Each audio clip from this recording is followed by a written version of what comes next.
Now that I know who you are, I'm like, oh man, I know your name.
Hello.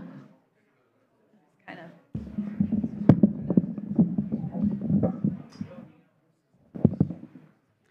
Okay, let's go ahead and get started. I guess I'll take my coat off.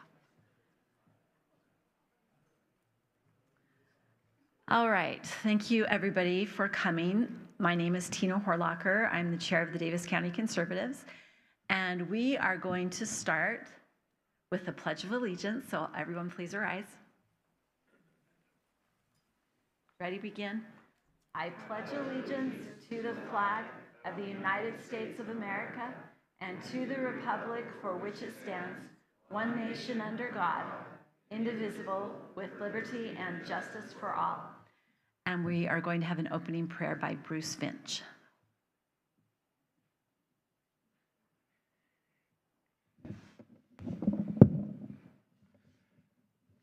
Our Father in heaven, we thank thee for this opportunity to come together as Davis County Conservatives and to exercise our freedom in participating in our self-governance.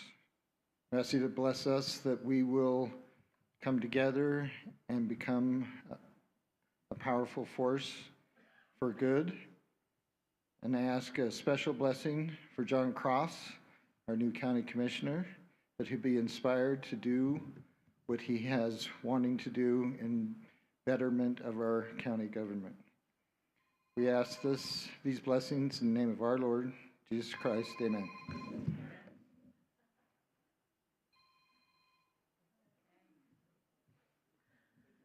All right. Hello, Terry. Okay, so I want you to just look around, look at everybody who's here. And so this is the fourth Thursday. So we meet the second and the fourth Thursdays at 6:30 p.m. at this location for the entire year of 2025. And I want our meetings to fill every seat because we have a goal to be involved in the civil government of our state, also our county, but also our state. And you all know, because you are here, that we're in a lot of trouble. There's no way President Trump can fix it all. We have all got to do our part, and we have a special opportunity right now. So we can't put our guards down. We got to step it up and work even harder. So we need to get people here. The best way to get people here, honestly, is word of mouth. So please reach out to your neighbors, reach out to your family, I even think it's good to get the youth here, because they can hear lots of things that tonight specifically that will be very educational for them. So this is a great opportunity. Very quickly, so we're the Davis County Conservatives. We're actually a political action committee. And because of that, we raise funds, and I'll explain to you what we use our funds for. But we have 3 primary goals. One is to educate our community on what's going on. The second one is to mobilize them when we need to mobilize them. And right now is a time for mobilization because the legislative session is currently just started up yesterday, Tuesday. My days are all mixed up because I just got home from the inauguration DC yesterday. So now's the time to mobilize people, and I'll explain a couple of ways a little bit later. And then thirdly, we help to get good people elected to office, and we have a couple of examples. One of our latest examples is John Crofts. Is he here? I can't see him now. But he's our new county commissioner, and we were very instrumental in helping him to get elected. Trevor Lee as well. Frankly, we need to replace a lot of our elected officials, and we are constantly looking for people to run for office. Even your local city government, who wants to do that? That seems torturous to me. I have no interest in running for an elected office, but if there's no one else that I know that's good, then it would be something I would consider. So we're all about educating ourselves so that we understand the process, what it takes so that we can be better ready to fill in those positions. So thank you all for coming. So tonight, as I said, the legislative session just began. We're going to start with Don Guyman, who's the vice chair of our group. And he is going to explain how to read a bill, which is going to be very helpful because if you try to read a bill, it's not so easy to understand. So he'll give us some good tips and tricks that will help us. Then we're going to talk about specific legislation. And I imagine, are you going to talk about the website at all? Are you going to include that? Okay, good. All right, so we will go ahead and get started, and take it away, Don Guyman.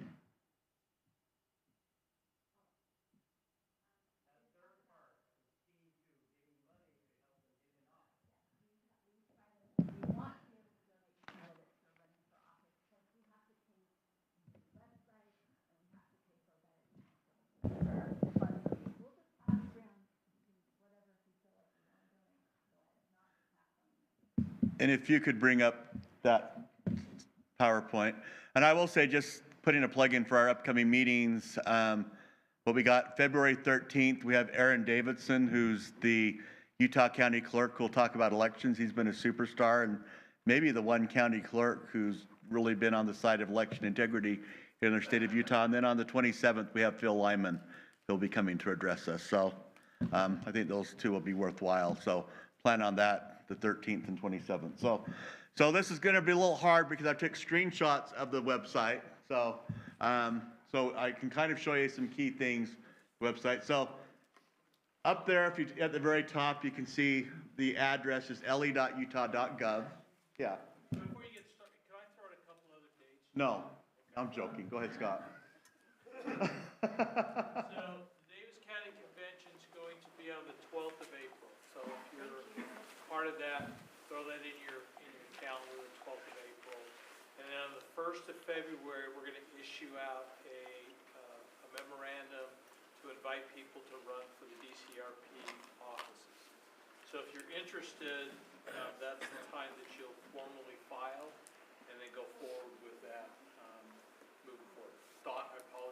I am only joking. You're always welcome to interrupt me, Scott. No. So, and that's once again, there'll be a lot, I think, are you running for vice chair again? No. I think there'll be a lot of positions open, including the chair, including chair. I know the chair is not running again. So nevertheless, last time when we had our discussion, we talked a little bit about, and I'm going to bring out, we talked to, yeah, if that will work.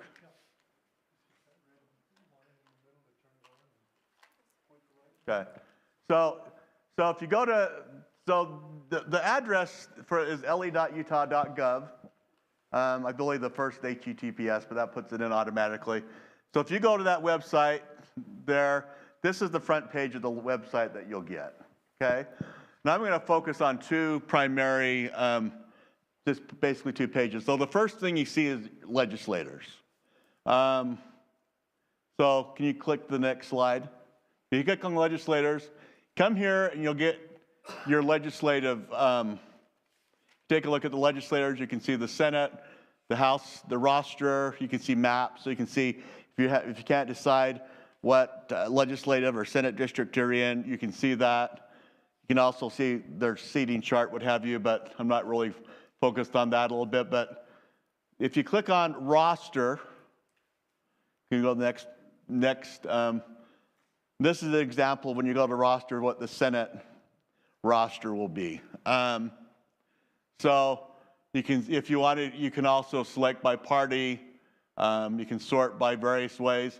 One thing if you want to do, if you go here to the toggle view, it'll give you a way you can do it. So then if you can copy and paste and put it into an Excel sheet, and you can do like a mass email of legislators. At least that's what I did the other day, and I sent a mass email out, okay? So, but you can basically look up information on any one of our legislators. Can you go to the next page? And here's an example of the Senate, of the Senate, and the House basically has the same format. The funny thing is they're a little different, so they have different, I think, webmasters who keep each page, so I'm not sure if that's a good use of our resources, but nevertheless.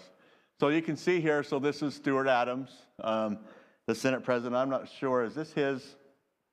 Not sure if this is district here or not. He's in Davis County. Yeah, I just don't know. I know he's from Layton, so I'm not sure. So nevertheless, so there you can take a look at his district number. You can see here from Davis. You can see he began his legislative service in 2010, so he's been in there a while. You can look at their phone number. That's his address there at the legislature, and his email address. Now, the funny thing is, whether it was a coincidence or not, there's at least one state senator who doesn't have his email address listed.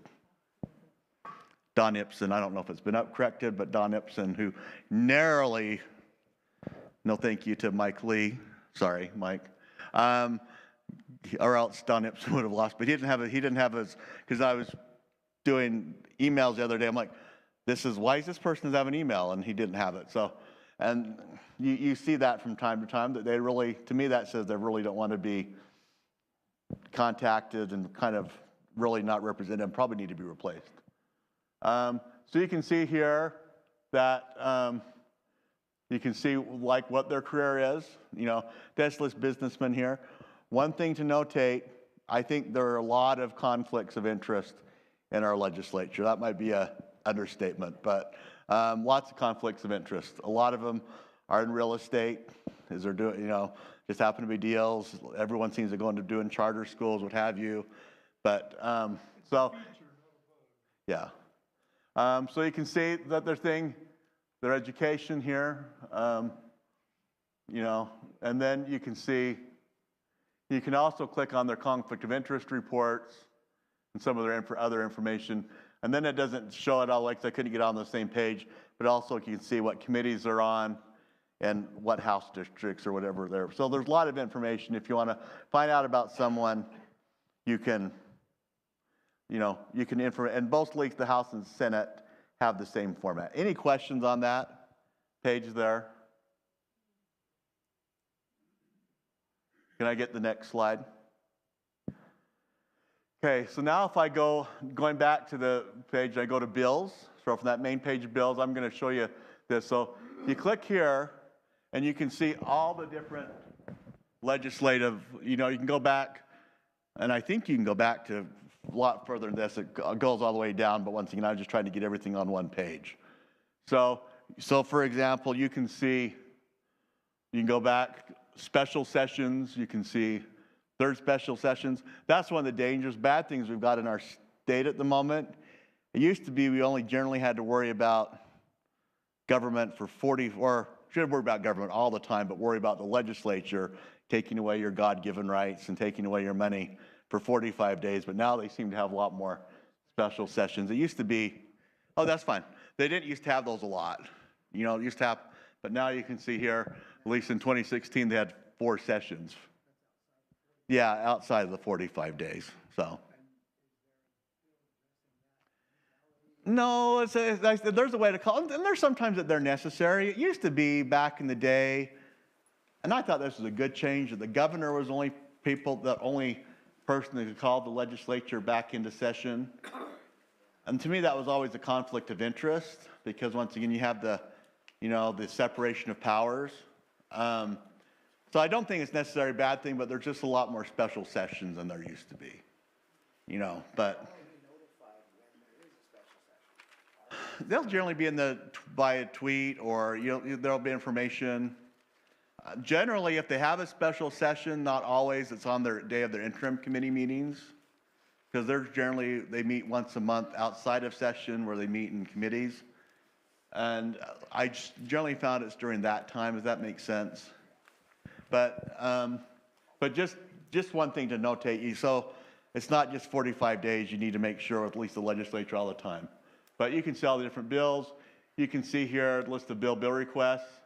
If you're looking for legislators, so for example, if I wanted to go find, I don't know if I pulled this slide here, but if I wanted to go find what bills a specific legislator had done, like, Ben Booth here is blessed to be serviced, have his representative as Ray Ward, and in the Senate, Todd Weiler. If Ben, I'm sure is a big fan, wants to go see what legislation they've introduced, they could go there.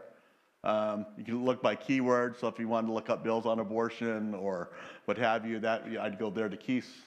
And then you can also take a look here, where bills are in committee, what bills have passed. So if you want to start tracking a bill, you can go to here and so you can get notifications of bills. Are those lower ones mainly for just the session that's going on right now? Generally, but you can go back and take a look at other sessions, yeah. Okay. You can go see, if you want, like if I was interested in a bill on abortion, I could go back and look and see past sessions, yeah. You want to go to the next slide? So when you click on the bills, this is generally, you'll come to this page right here. You'll get them broken apart in blocks of 50. You can see and these are just how House bills. Probably by the time the legislative session ends, this list will have expanded probably to 450, 500 bills. You can see, for example, the House concurrent resolutions, joint resolutions, and then you have another page where it comes to, further on down the page is Senate bills. But you'll see these list of bills, so don't just think, oh, there's only 300 bills. No, there'll be a lot of bills added as the session goes on. And it's been kind of, what I've noticed here recently, there's a lot of bills are piling, because the other day, about a week or two, I looked, and there wasn't a lot of bills there, but they've really been going nonstop and getting more bills to govern our lives by. Hey, Don, is there a search engine we can use to separate in taxonomies or in groups? That's where you look at, can you go back to that previous slide? Sorry. That's if I want to, I'd probably go to the keyword search. Oh, Or if I wanted to look at bills like, for example, what Trevor Lee, because the bill I was gonna talk about today, so I pulled up bills by Trevor Lee, to have you. So you can use those things, so. Thank you. So go to the next slide. Any other questions on this slide? Go to the next slide. And so when I click on just that plus button, I'll get like a list of all these bills. One thing that's really interesting to me right now is we don't have any bill HB. When I pulled this, which was, I think, Sunday or Monday, there's no HB 1 through 6. Those will generally be your appropriation bills that will come through. But you see there's a lot of holes still to fill in some of these bills. But so if I was looking, but you get this, so you can go look at bills and do this. And so, for example, one of the things I do, I'm the chairman of Utah Grassroots. I'll put a plug in for organization, utahgrassroots.org. We track legislators and look at bills and look at all of them. When we're picking bills, generally through what I would do, and my other board members, Peter Cannon's a member of our board, we'll look through, and I generally look through for titles and see things that interest me, or things, keywords, yeah. Does that include their committee votes? I think we can get, I can't recall if I took a screenshot of that now I think about it, but I can show you where to get it, okay? Well, no, I'm saying in your.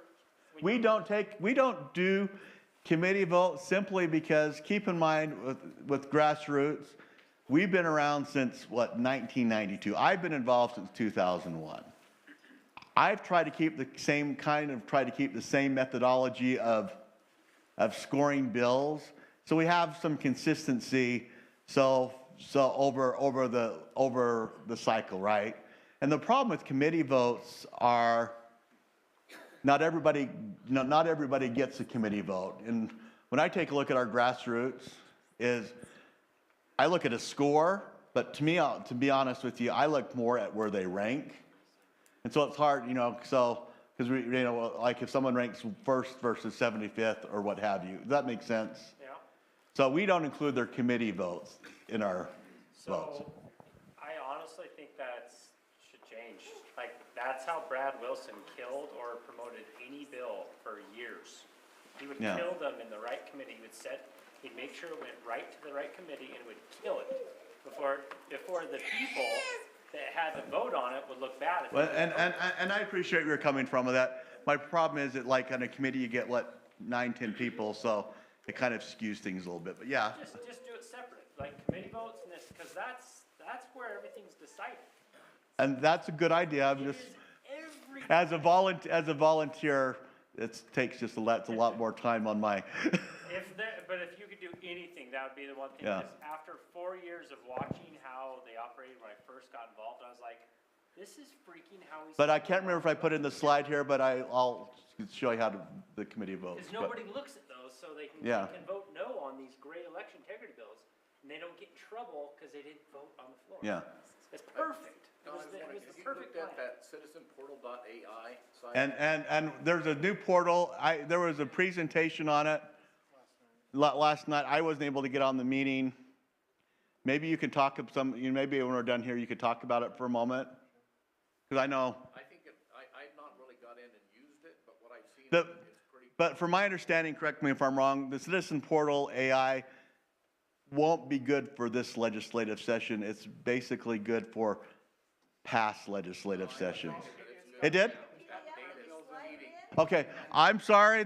I was told last week when I was on a meeting that this wasn't good for this meeting. So that's good. Yeah, as of Tuesday, I think he said that Tuesday or Wednesday, they had all the bills up to that point voted. Oh, awesome, because I was told differently. I was in a meeting the week before, and it sounded cool, but they told us that it wouldn't include the 2025 session, but. It provides summaries of the bill Yeah. data, and it will rank them according to how well they follow the Constitution, both the Utah and the federal Constitution. I guess I'll speak to that right now a little bit then, Don.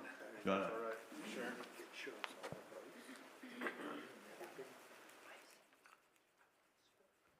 So what was it called again? Citizenportal.ai. Yeah, so citizenportal.ai. So I got to see a preview of it last night.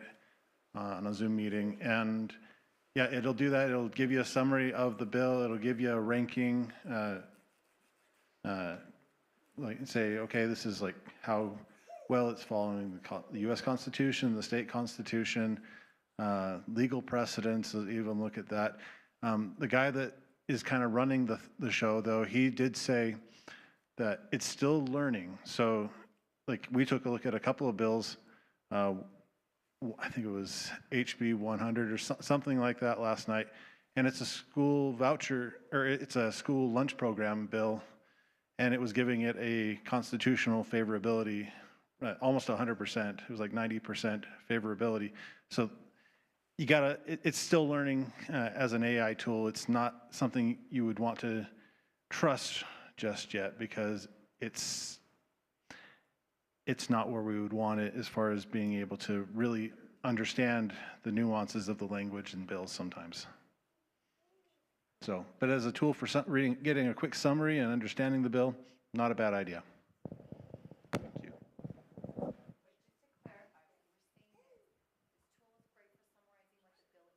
Yes. However, if it says for or against, do not take its word for that. Do not take its word, take it on its word that it is a fair assessment. Yeah. Because maybe it's getting it right, but maybe it's not. The way that particular bill was worded, yeah, it thought it sounded just fine, but if you have the nuance to understand the language, no, it's not at all. Yep. The point being that the AI. I doesn't- don't know the citizenportal.ai. Helping me, I'm just barely learning about this, but I've been looking at reading bills often, so Yeah. just Google those words, really, copy and paste into ChatGPT, just, I'm not super technologically advanced, but regular old ChatGPT. Okay, but you can't trust AI. The reason why you No, can't. Yeah, I and you can't just trust asked ChatGPT what either. it means or summarize what it is and then Yeah. read that. So- Because it has a bias built into it. Yes, I do understand, I don't wanna compare. You should listen to me. I have no bias. Yeah, I know the Constitution regarding, and then, This compare it, but I do citizen read a lot. portal, is it the same one that has recordings of, all government meetings that Yes. they record and download, and Yes. you can actually go to your city government and see the government, Yeah. city hall meetings, et cetera. And did they say they were gonna have the, committee meetings on there? I don't remember Okay. them saying anything about that. Committee meeting recordings are on Or on there? this website. The website. Okay, So, yeah, it's on the legislature's website. it's on the legislatures, but not citizen portal. They may get that point, I don't know if they do or Okay. not. Okay. We were focused on more on the AI's capability to evaluate bills. Okay. So, all right, so, When you did that, so you can go to ChatGPT or anything, and you can put in a set of criteria Yeah. to evaluate something again, right? Yeah. So did you put in, what criteria did you use to evaluate? Bill. We just looked up the bill itself, and it gave us kind of its evaluation of the bill. So I guess my point is that, and Don stopped me here, but this group has a set of conservative values that it lives by. Would you agree with that? Yes. And I think we could probably put those on a piece of paper and use those as evaluation criteria against a bill as it's put out there using ChatGPT. And it'll give you a score if you put it in there. I'd have to try it, because for example, with grassroots, we have a prompt that we send out. I could be interested to try that against the prompt, because we asked the legislators to ask themselves various questions, and, Just trying to use it because, but I don't know if you're as busy as I am, but I can't read 500 bills. I got busier. I got to mark all the committee votes now, no. So there's gotta be a way to evaluate those against the criteria. Yeah, so, now, I think, and hopefully as it gets smarter, I know the people who are behind the AI project are conservative, so hopefully, but it does get me worried if it's saying a school lunch program is constitutional. He did say he was gonna talk to the programmers about that one. So, all right, so any questions on this page? Can we go to the next slide? So if you pick a bill, and I picked this bill not of any particular, because this bill is just very short and concise and gives us stuff. So for example, when you come to click on a bill, you'll get this page right here. Native American Community Amendments, and don't read too much in this bill. I just picked this bill because it was the shortest bill I could find, and it could fit everything on slides. It gave me the examples I wanted, okay? So when you come to this bill, so you got your number right there. You'll get the bill sponsor, Carol Moss. And eventually you'll have a Senate sponsor right here. She'll get a second sponsor right here now. Any bill I've looked at so far, I don't believe has a Senate sponsor yet. So you can see the attorney. So you can see the title. But you see one thing, the long title. It says the Economic Development Workspace. So I guess this one really doesn't have when I missed this, generally you'll see a long title here of a title there. You can see this was in an interim committee, so it was recommended 12-0. So if you're really interested in this bill, you could click and sign up for the service. So track this so then you can get notifications of this bill. Can I get the next slide? So when I come here, then I get the general description. This bill extends the sunset for the Native American Reviews Committee. So it extends this committee for 5 years, makes technical changes. So you'll get like little bullet points of the bill. Something I've noticed when looking at the bills is the general description is almost never helpful, but the highlighted provisions typically are more helpful. So that's usually where I skip. I look at the general description simply for just to kind of just get a feel for what this bill covers, right? That's, so I can see whether with our group with grassroots, so I can see, is this bill have anything that excites me that would be, so nevertheless. So some other things, look over here at the right. You can see the various, and this only has one version right now, but you'll see various versions like substitutes that will come along here. I'm not sure if many of them have at the moment, but one of the things you'll notate, and I can't remember if I made a slide for this, fiscal notes right there. Live on fiscal notes. And what you also have to realize with fiscal notes, that fiscal notes are often, they tell you how much it's going to cost the government. But a lot of times you can't trust those because, for example, have you ever heard anyone say that we got this bill, we're going to expand Medicaid and give everyone dental, and it's not going to cost the citizens of this state an extra dollar, any money? Have you ever heard that? I have all the time, right? They forget that we're getting all this money from the federal government, so what they do is they show as revenue from the federal government and then the expenditure, so it makes it look like it's zero, but last time I have to pay federal income taxes, as much as I don't want to, but you see over here, you got your fiscal note, okay? Then coming down here, you start to see what the section of the code where this bill is in.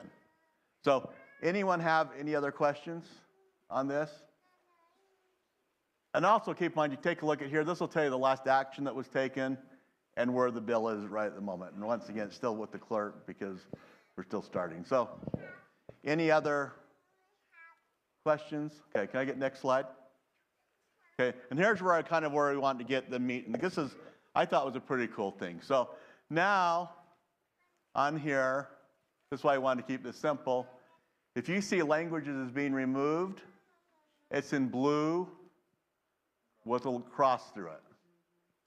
Okay, if it's language that's being added, it's that red with an underline. Okay, you can see they're changing the sunset date of this bill because it was supposed to end this year, this committee, and it was supposed to end in 2025. It's going to extend into 2030.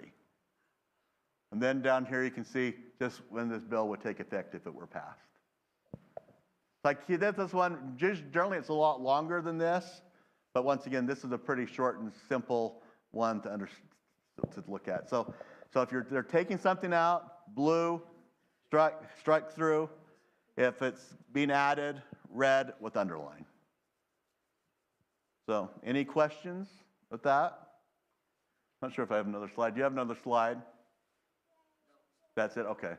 So that's basically the fundamentals of how to read a bill.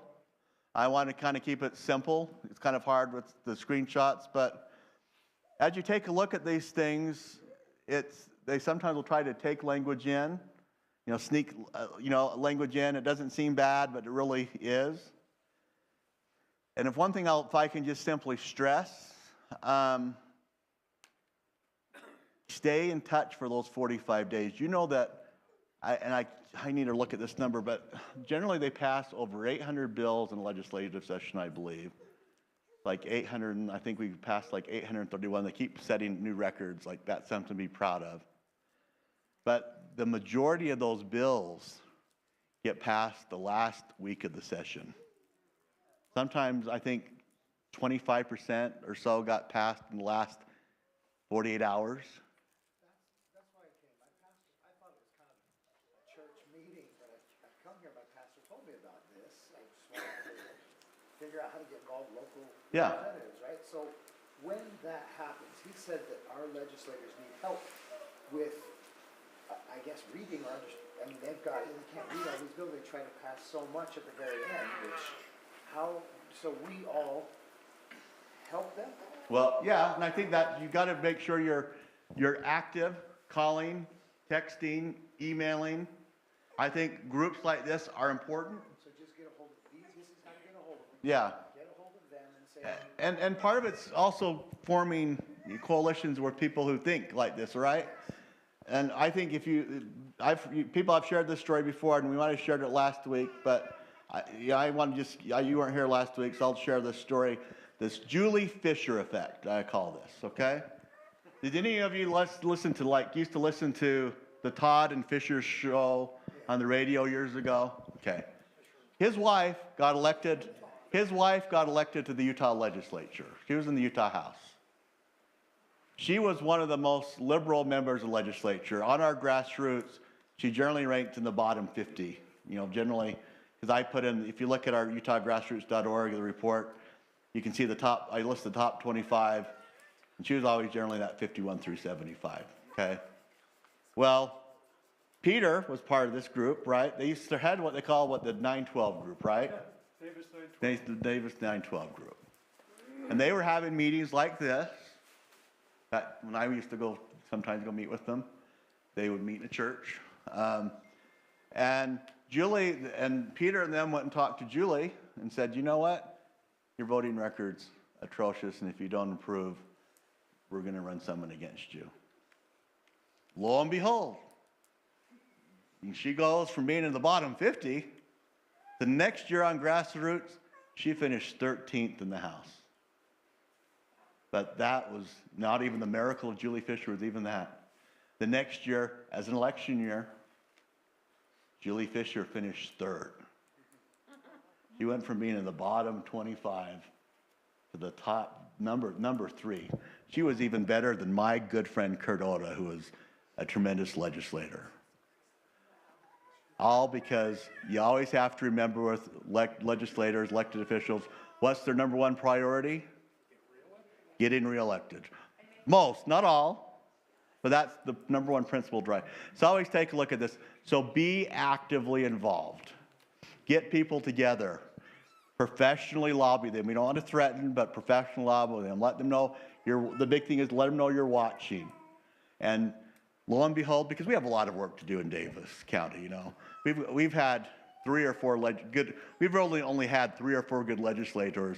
I've been involved like over 20 years, 25 years. We've only had like 3 or 4 really good legislators in the county, maybe 5 at the most, if I'm being generous.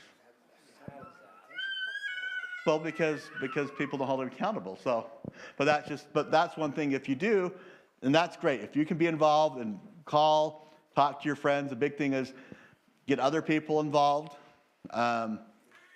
So let me go ask a question because I know I got Jamie. Then I got a question here, and then so Jamie. I didn't have so much a question, but just something I was thinking about today. You know, we had a bill, and I text some people here, that we had a bill today that it passed, and it wasn't a bill that we were really in favor of. Those of us that were looking at it, was actually pretty alarming to us. And I text somebody, I was like, I don't think people realize how many freedoms they lose just because they don't know. And we have groups already established, like Jen Brown has groups that are broken down into subjects. I think I would like to see it done as committees, so that we could actually each kind of like break up and be, maybe we're gonna follow this committee, and we could break up in groups. And we have the structure already there, but like, there's nothing, I got involved, just being involved with during the legislative session, and it is so sad when you're up there and they say, everybody stand over here if they're for, and everybody opposed. And like 5 people or 6 people that are just there every day at the legislative session already, it's like the same voices, like they stand up and then they have like 50, sometimes even some more in the overflow room. And so if you're following bills that you're concerned about and can take a day off, or even if you can't, you can go on Zoom and listen. Even after work while you're doing dishes, you can listen to the whole meeting. And you can participate and give public comment on Zoom. And so there's so much, because we actually don't turn this around, honestly, because we don't have money. We only have the people. And the people means we need more numbers to be able to compete with the money. And one thing if you look to remember that page when you got to the bill page, in the middle there it shows the status. If you click on the status, it will show you all the different votes. So you can take a look at the committee votes. I believe that you can take a look and listen to the recordings from committee or from the floor votes. But the big thing is just be involved. Know who your legislator is, contact them. Well, once again, sometimes we think they'll stop listening to you if you're over the top, but just professionally. But the big thing is get other people notifying them. Make them fear for their political lives, not physical, but their political lives, because that will be a huge, hopefully get them to change. And when you contact them, make sure you tell them what area you live in, because a lot of legislators I've had tell me, I won't listen to you if you're not in my area. Yeah. Sometimes if you email them, put your address in. Put your address. So they know that you're their representative. Tell them you voted for them. Even if you didn't. I thought of voting. I kid. I have to say, I thought of voting for you. Yeah, right. And a nightmare I dreamed about voting for you. I was just gonna make a statement that when you were saying, how do we get people like this in our legislature? Why do they do such a bad job? But legislators in Utah only get $350 a day when the legislator is in session, or when they have to go to the Capitol, right? That's not very much. That's like, I think it was like $20 an hour or something like that, is when I divided it out. Plus, they're working way more than 8 hours a day at this job. So they get paid next to nothing. They're not doing it for the salary. They're doing it for the perks, for the influence on our governing, because to me, like, that's why I ran for federal office and not state office, because I'm a foreman electrician, and I can't break away from a project for 45 to 60 days out of the year and then just try and kick back and start where I left off. I can't do that. Yeah, And normal people can't. Normal people can't do it. That's why you get a lot of teachers. Yeah. Because teachers get that time off, and other government employees. Yeah. And generally, most teachers, government employees, aren't going to vote to give themselves a pay cut. Or business owners. People, Like developers own their own business. So you get a lot of that. You do get a lot of that. Yep. So that's why we have who we have, and so Utah could be very well called the definition of the swamp. no, really. So let me go and I'll come back. Scott. Don, let me throw out a suggestion, and I'm gonna springboard off what Jamie said over here. Which is that there are a lot of organizations that are doing not exactly what you're doing, but similar. And if we could bind them together, and now we really have a voice at the legislator on what things you're talking about. So I will not run again for a DCRP officer. But what I will do is I will help to pull that together. Yeah. If I can work with The- you and Jamie and others and try to pull everybody together into a group. We do have those groups. Well, the problem is we have multiple groups. We have a group that we meet Well, with. that's what I'm saying, but if we Well, can the pull problem them- is we have a lot of disagreements within the groups. Well, that's okay, but there's a lot of agreement. I got invited to go to meetings of a group on Tuesdays at noon, and I have a lot of disagreements with that group. Yeah, but there are some things that. Well, there are things we agree on. You find common ground, but All I'm saying is that if we can find that. But common also ground- you keep in mind with a lot of these voting cards, and I'm gonna put a plug in for mine. Yep, You know how much money I've made off of grassroots, and I've been doing it since 2001? I've made nothing, okay? only spent- I'm lucky if I get reimbursed for something, right? There are some groups that found ways to make a lot of money on report cards, what have you. I'm not gonna name names, but they found, because they get staffs, they make some pretty good money, because you can make good money on it. Now, once again, I don't do that, because I have to be able to look at myself in the mirror. My point is, Don, is that But we do, there's a big difference between having 50 people calling a legislator and having 2. yeah. We do have groups that do that, so. The problem is even with that, like, we have a group that meets, and then I just got invited to another group meeting. Oh, sorry, I'll come back to you. I'm in Ray Ward's district. So am I. Legislator. Aren't we lucky? How do you recommend approaching someone like Ray Ward, who got, 72% of the vote? And I don't think he really wants to listen to someone like me. Ben? I had to make an appointment at the doctor's office to go see Ray Ward. That's the thing. He's everybody's doctor in Bountiful. No, not everybody. Everybody He's I've not mine, talked but to. I had to, that's the only way. And he utilizes that. My father-in-law had a Ray Ward sign out in his yard when he first ran. And I had to go say, hey, look. And I just said, hey, go look at his website and look who endorsed him. And he took the sign down. That's not right either. No. Pay to go visit with him. I 100% agree.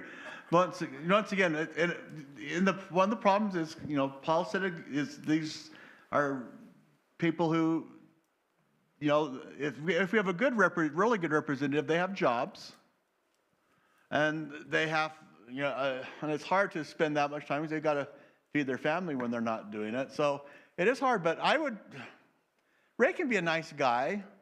Now Ray can be. He can act nice.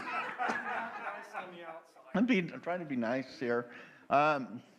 Ray's mad at me because I got $1,500 taken away from the Davis County Republican Party 2 years ago. But I think you just have to reach out to. It's the same principles. Call, just be persistent in getting hold of them. Try to get. The big thing is, we don't do it as much here in Davis County as Utah County does. Down in Utah County, the legislators have a lot of town halls during the session, like on Saturday mornings. I really don't know very many legislators that do them up here in Davis County. Maybe that'd be a good thing for the next DCRP chair, Steve Scott, to do.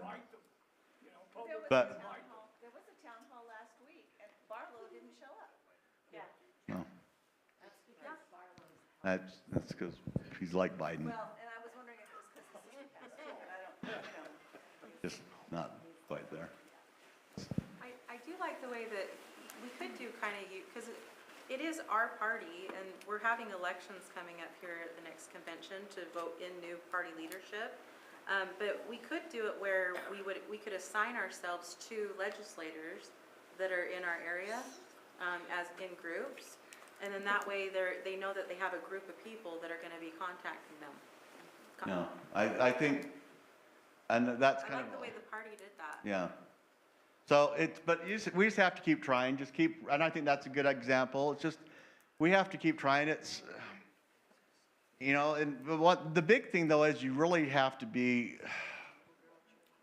remember that politics is a sales job, and I sometimes forget that. Legislators, some of them have very thin skins. You know, if I've ever questioned people on Facebook, they're very quick to block. And I said, Jake Andrek, who was once upon a time a good conservative, he's down in Utah County. He once posted something about, like a sign you put in your window, and something about during COVID and about masks, and said basically cover up your face, you're a big disgrace or something, spreading your germs all over the place. And I just went after him with a comment like, this isn't really appropriate. Blocked, and you know, because a lot of them don't have, but just so that's where you have to be professional. You got to be the salesperson. I sometimes forget that I have to be nice to people, but the big thing is, and if you can get a group of people to come, invite them to come together, you know, try to do it, and maybe they'll come meet with you. It is hard, so I'll come back over. Go ahead. No, go ahead. I'm sorry. I've said a lot. I would like to take a minute at the end and describe something I've come up with. Yeah. So we got some other things we want to discuss, but just maybe a couple more if anyone. Yeah, just today in the Deseret News, I get the feeds and stuff like that. I've seen a lot of things come through on changes related to the elections and I mean, there's a whole bunch of stuff, some of it steps all over each other. And there's even been legislation proposed to do away with conventions and things of that nature. Yeah.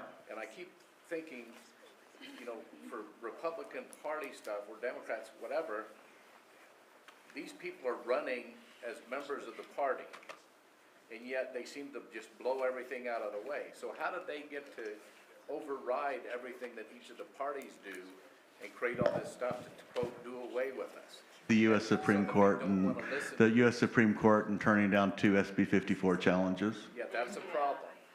They don't care.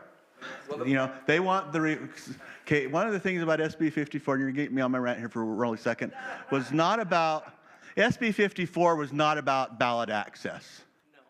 You could get ballot access to get on the general election ballot if you went and got 1,000 signatures. As opposed to, and get on and be able to run for governor, attorney general, what have you, instead of going and getting 28,000 signatures that SB 54 requires. So I'd much rather try to get 1,000 signatures, 20,000. But they wanted the Republican, the R next to their name, because they know that they will only be elected if they have an R next to their name. And so, but because of SB 54, they can ignore the electorate. They can ignore the Republicans. So Ray Ward doesn't need to go meet with you, because Ray Ward knows that he's going to be reelected because he's going to get his other liberal friends in Bountiful and West Bountiful to vote for him. We have to overturn SB 54. With that, we'll just keep losing. My question is, if we had, and excuse my language, if we had a Republican Party chairman in this state that had balls, okay, and stood up and says, screw you, we are the Republican Party. The only way you jerks get an R next to your name is if you follow our bylaws and what we say. Well, we had a bylaw that did it. We had bylaw 8, which would remove. Okay, I'll give you. Sorry, Tina's giving me a dirty look, so I need to go. But we had a bylaw that did that. In 2019, December of 2019, back in 2017, we passed a bylaw that stated if someone gathered signatures, they would lose the Republican Party membership. In 2019, by one vote, the State Central Committee kept that bylaw in place. And they were scared. I know this personally because I got brought into a janitor's closet with Mike Lee and Dave Bateman, and wanting to make a deal, because Dave and I were on the same, wanting to make a deal on bylaw 8. And Dave Bateman and I both told him no, because we have you over the barrel, and so we're not negotiating. But the state party chairman, who we just elected as Attorney General, didn't follow our party bylaws and didn't enforce it. And then the SEC members all went and retracted it.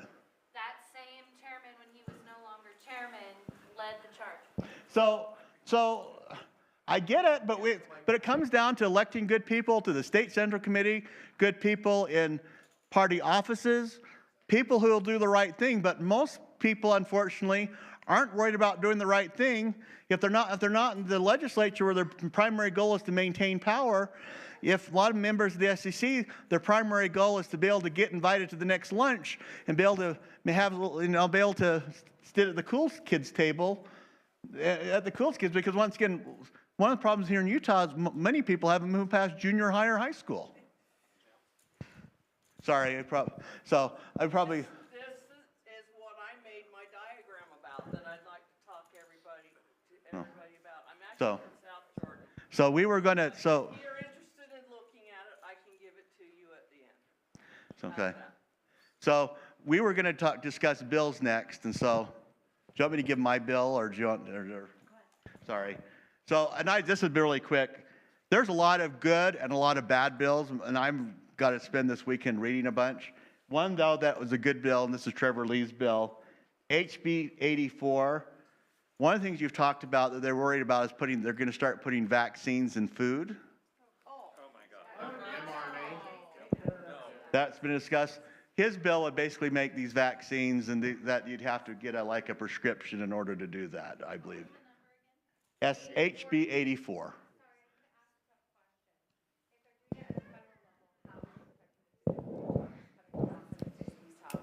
That's where you need to have a governor who's willing to stand up and remember the 10th Amendment.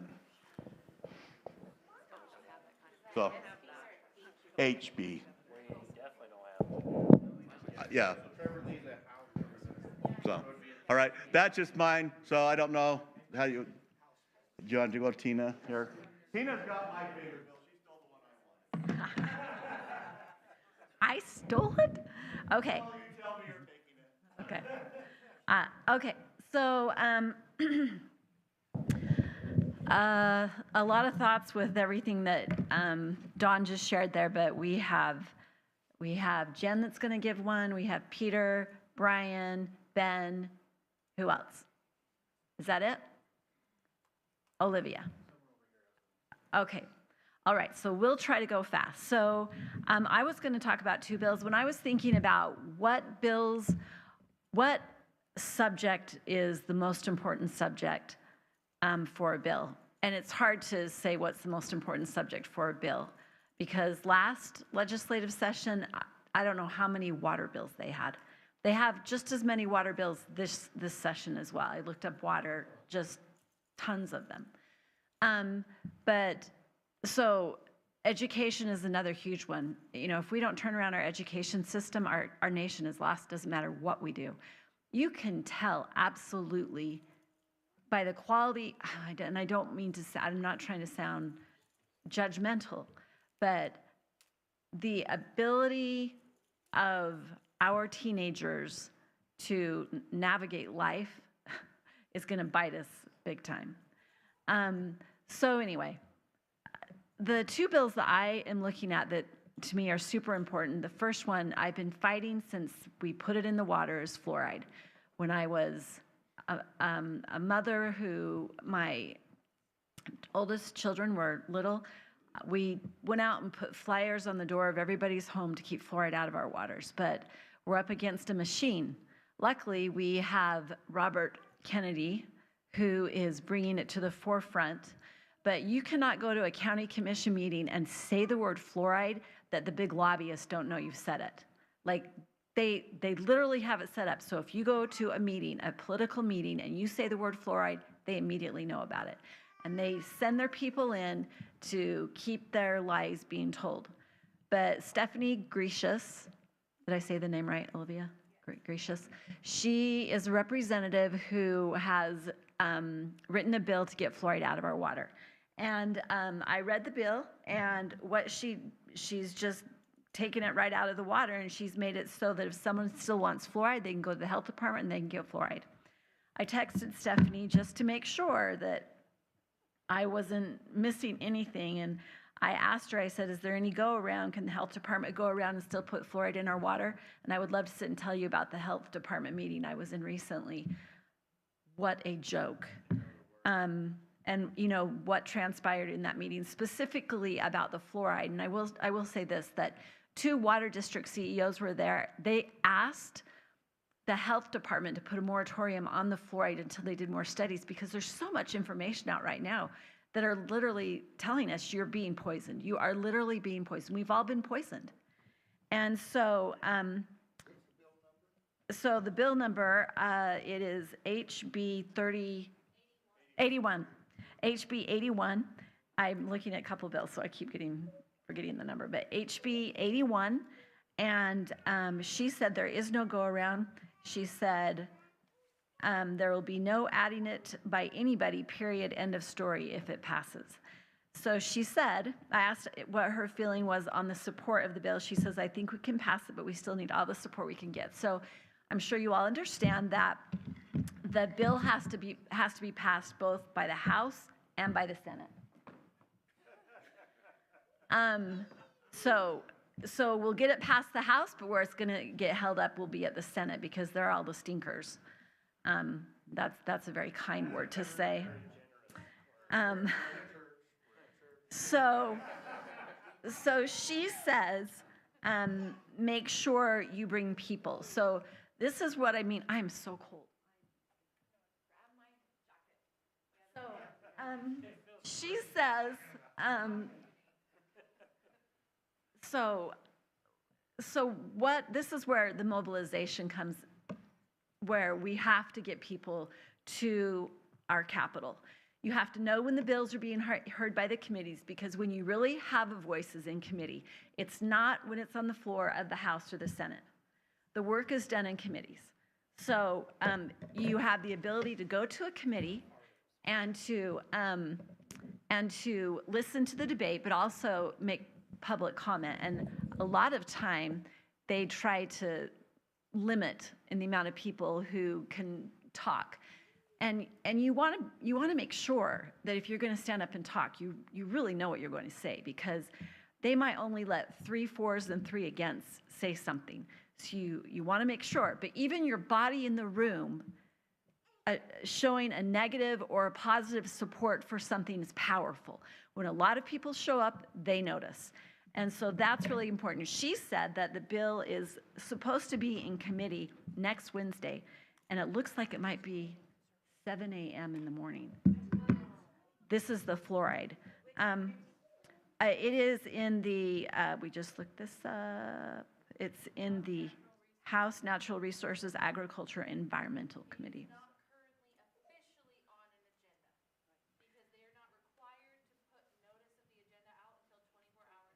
So that's the other thing, is that you have to be ready. You just have to be willing, to be inconvenienced and show up. That's just all there is to it. So I would, but it's much less impactful. Yeah. I mean, if that's all you can do, sure, log in. But being in person is the most powerful way to do anything. So go to the le.utah.gov and track the bill. You'll receive notifications. The Davis County Conservatives, if we had all the time in the world, a lot of us are involved with more than one group, it could inform you. We would love to be able to do that. There are messenger groups, there are signal groups where you can receive notifications, fast, be more up to speed and up to date, Nate. Like she's talking about, these almost always pop up in like one of 3 groups I follow on Messenger. So If you want to a cheat code, just come talk to me after, I'll add you to the group, and then you'll know about that. Yeah, you can follow it on Messenger. That's like how I get That's, 90% of what I know what's going on is from other people in these groups. yeah. So, Monica, come to me. Monica Wilbur and Natalie Klein are also two very great people to follow for bills that are. And I follow them on Messenger, so like I know about 269, which Yeah. is true, because of them. Yeah. So just. And, you know, their last legislative session, there were like 1,200 bills. Who can keep track of that? You know, it's impossible. Count on it. So if something's important to you, get on that site, look up the subject that is important to you or the legislator that you don't like or whatever, you know, some way, look at the bills, find one you feel is important to track and keep track of and inform other people. It takes all of us. It really does. It takes all of us. Okay, so the fluoride bill, that's a great bill. We absolutely need that to pass so we can stop dumbing down our population and poisoning our bodies. The second one I'm watching is HB 27. This is a bill by Representative Dunnigan. Is he Representative? House. Okay, so he has put together a lovely bill that is designed to increase the precinct caucus meeting or to increase the precinct number by up to 1,000. To be clear, when she says lovely, she's being facetious. So it's just another way to destroy the caucus and convention system. It is a seriously bad bill. Again, it's HB 27. Everybody should be tracking that bill. It would absolutely destroy the caucus. If it were to pass, you would never be able to undo it because it would be. So imagine going to your caucus meeting and rather than having 30 people there, you all of a sudden have 500 people there. Would you ever get elected? And that's what it's designed to do. It's designed to totally undermine the caucus and convention system. It is a very bad bill. Consolidation of power. Absolutely right. 100%. It's to stop the grassroots. One last thing I'm going to say is that this last year, my daughter, DCFS, tried to take her children away. The whole story is long. It was completely unwarranted. She finally won in court. It cost us, I should not say us, it cost them about $80,000 in real money to fight the court case. As a result of that, we are watching any bill that has anything to do with DCFS because Division of Child and Family Services. So we want to make sure that we nip that kind of stuff, that they are much less empowered. And I could say so much about that. So you're familiar with HB 83 then that addresses child welfare stuff? That's one of the bills I was. Okay, So yeah. Yeah, I would like to address that. That's my big thing too. okay. Okay, I'm going to shut up so I can let other people talk and hopefully we can get you up here as well. What? We discuss that one next since he's brought it up. Perfect segue. Who's up with that one? Well, I want to go ahead and let's just kind of go in this order. So I'm going to let Jen go next, and we're going to try to, let's see, what time is it? 7:45, we'll be out of here. About, The fluoride is HB 81? Yes. yes. And really quick on that one, I was at another meeting and someone was concerned that even though they're moving it from one level, they're putting it under public good services. They were concerned about the language in the. So I specifically asked her about that. I read that bill. I know what you're talking about. And I read that bill. I didn't see it. And I know, no, Tracy. You getting that from Tracy? Yes. Yeah, I heard that from Tracy. I was going to call her today. I did not get a chance to call her. But I asked Stephanie, I said, is there any go around? And she said no. So unless they amend it and change it, anyway, go ahead. Quick question. Out of this group, do we have a list of these bills? So we go, obviously we can't read them all, but where we can get a thumbs up vote, encourage our representative vote either for or against it. There's a few organizations that do that, and I think at the end they'll talk about a few different places where we can decide that. We will talk about that. Okay, all right, thank you. Okay, so HB 193 ballot signature amendments. Why this one is important. So currently, to run for governor, someone Spencer Cox was supposed to collect 28,000 signatures to get on the ballot. Ray Ward is suggesting that we move that to 1,000 because, then more people can get on the ballot. Well, access to the ballot is not the problem. What it does is it might flood the field, but we will end up in a jungle primary, which some people would like to crash and burn that down and rebuild. I'm going to keep my opinions to myself on that one. But then people like legislators that currently only have to collect 1,000 signatures would only have to collect 100. So to compare this to how many signatures had to be collected for a referendum or an initiative is to have a preponderance of support was over 143,000. So for the flag, the people collecting signatures had to collect 143,000 signatures across the state from all 29 counties, 26 of the 29 counties, to feel like they could put it on the ballot for. Let's talk about access to the ballot. Let's talk about initiatives that should be put on a ballot, but here you're putting a person on a ballot, and he wants to change it where you only have to have 100 signatures. So there were other problems with signatures.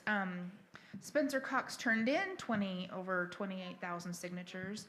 However, some of those ballots, it was obvious that someone took it and signed, put their names in and signed, and put the name in and signed, put the name, like it was obvious that they were fraudulent. All of those packets went to Davis County Clerk Brian McKenzie, and when he saw they were fraudulent, he didn't send them to the Attorney General's office. He sent them to the Lieutenant Governor's office, who was one of the candidates. Right. So it should have gone to the AG. There should be some stink raised about that. Also, 40% of the signatures that Brian McKenzie verified were from private or withheld. So in my opinion, the people collecting signatures would have had that information, because they're not stopping at Democrat stores, because Democrat signatures for a Republican nominee don't count. So how do you get 40% private and withheld, because that's about what it is for across the state. 40% of our registered voters have either privatized their information, or they've made it, they're like public officials, probably CIA, all those people that are in Utah, are withheld. So nobody can receive that information. However, 40% of Cox's signatures were private and withheld. And as a member of the SCC, I requested, hey, we're the party. We're supposed to be the one putting the R next to his name. The Lieutenant Governor's office would not release that information to the Republican Party. So let's talk about access. 100 signatures isn't going to do it, because maybe only 60 of those are going to give their names, and then we're not going to know who they are anyway. So I'll be watching this one closely. Thanks.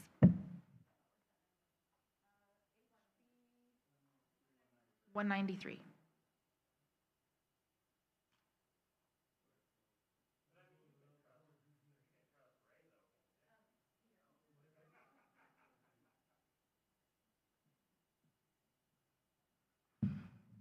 My name is Peter Cannon, and a little background, I spent 5 years as an unpaid lobbyist up at the state legislature, and I just wanted to quickly tell you about HB 122. It's not monstrously controversial. It's a bill. You can look at bills that aren't controversial. Many of them are not, but I want you to be able to tell whether you think it's good or not. The title of this bill is National Guard and Military Amendments. It dictates how the Adjutant General will be appointed every 4 years, the commander of the National Guard in Utah. It dictates how the Adjutant General needs to pick a staff judge advocate, the attorney for the National Guard, and he has to appoint him. So those are kind of routine things. There was one thing I found really interesting, though. It says that there are places where deadly force may be used. And also, there's an exemption from the Open and Public Meetings Act that has been added. So when the National Guard has their committee and wants to talk about the purchase, exchange, or lease of real property, including a water right or a water share, they can hold meetings that are not open to the public. Kind of handy for a government agency to be able to do that. And you might say, yeah, but we want them to be able to act quickly when they need to. This is the National Guard. They need to be able to take action in cases of an emergency.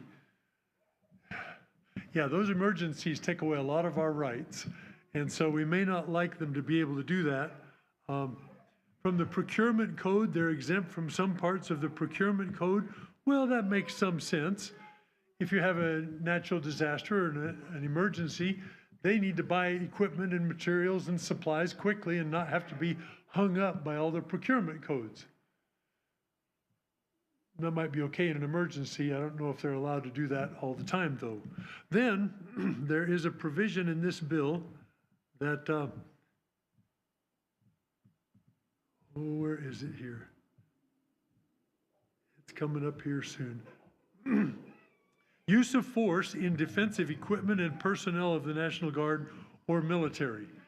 This is new language in the Utah Code, and it authorizes a military service member or member of the National Guard may use force, including deadly force, to defend military or National Guard equipment or personnel under a couple of circumstances. If they're on official duty, to defend the equipment. So if they're on guard duty at the armory and some burglar comes in and wants to take a piece of equipment, they can stop them. They can kill them if they have to. You're not taking our tank.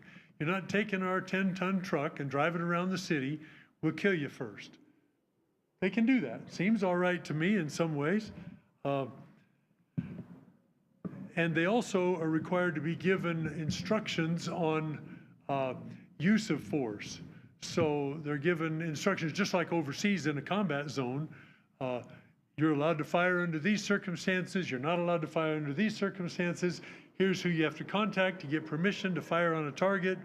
All of that is supposed to be given, but even if it's not, the bill says if they're on guard duty and they're supposed to protect it, even if they didn't get the instructions or if they misunderstood them, you can't prosecute them for doing that. So my advice is don't mess with National Guard equipment.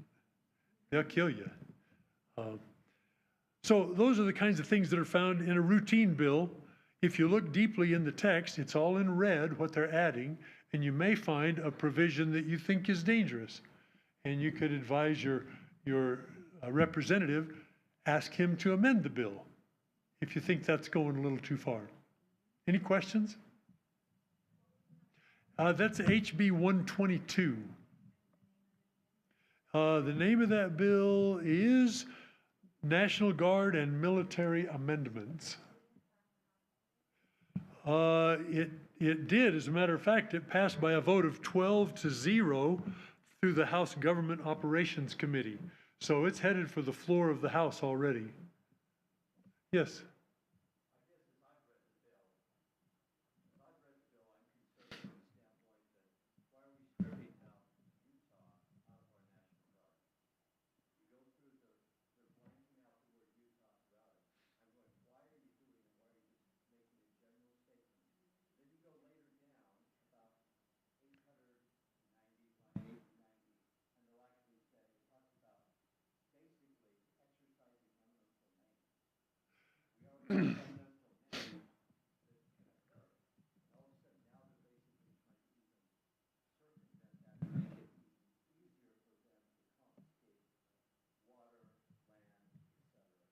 And generally, the provision says near the military bases or for military needs. But for military need and near the base, we're separate in the language. So.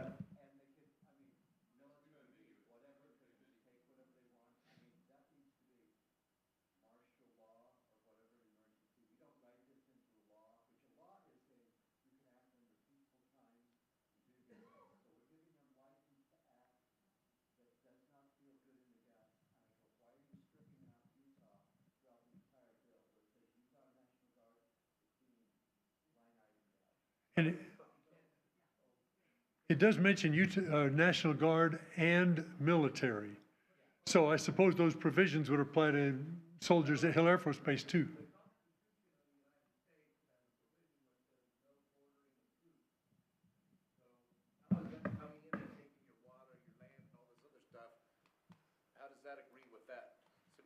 trumps it. So if somebody's coming to my house, wants to take it, whatever, I'm gonna have to shoot them in the head because I took an oath to protect and defend the. There you go. Because in the Declaration of Independence, it states as a reason for that, because they were saying the military you have to provide a room in your house, you have to provide food, you have to provide this, and instead, like, that's basically what they're saying. It's the We same can thing. take your house, we can take your water, we can Yeah. take this, And- like, which is unconstitutional. True. And so, why do we even allow something like that to legalize something that, yeah, if you go through all the court systems and everything, and eventually they'll say, hey, what you did was wrong. We can't allow the legalization of something that is morally wrong, because there's difference between lawful and legal. Okay? And I hope you keep that in your minds, because obviously, same-sex marriage and prostitution is legal. Okay? But I don't think most of us would say that it's lawful or morally right. The sponsor of this bill is Jefferson Burton. He's from District 64, which will be down Former head of the Utah National Guard. southern Utah. And so, I just asked the question, why are you stripping out Utah through the entire document, that all of a sudden we just become the National Guard? So I'm going, this doesn't feel right. And then when you get down to basically exercising eminent domain with basically no restrictions, that becomes really terrifying. World order and Cox has butt into it, that's why. So that way they can bring in NATO troops or any troops, any So- they want to. And we have NATO already living in the United Yeah. States already. So I would assume that as a group then, we all know who our representatives are.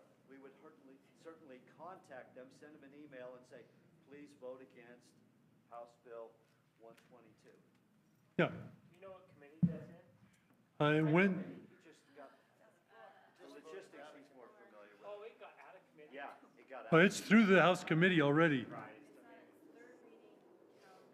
so now we've got Yeah. to contact our representatives and say, do not vote, and then give them the reasons why. I almost need to call them tonight, because it's not the third reading, that means it could pass as early as tomorrow. So that's HB 83? So actually, if you go down to, line number 890, of course, you've got to almost go 1,000 lines down through this, then you start getting into all the stuff they're adding, which basically, to me, my reading of it really is an easy path to eminent domain without restrictions. Did you say that Jeff, let's see, Yeah, it's just taking property and taking rights. Burton, yeah. He was the head of the Utah National Guard. Former Adjutant General of the Utah National Guard. Yeah, before he became, did that before he went to the legislature. And he was also, I believe he was also the one who ran a lot of the governor's COVID response back in 2020. I think he has an election bill in this session too. They were talking about it on Rod Arquette's show. Oh, okay. Saying is he loves telling people what to do. What's that? Good. If there aren't any other questions, we'll move to the next presenter. Who is that? Okay, Brian, you're up.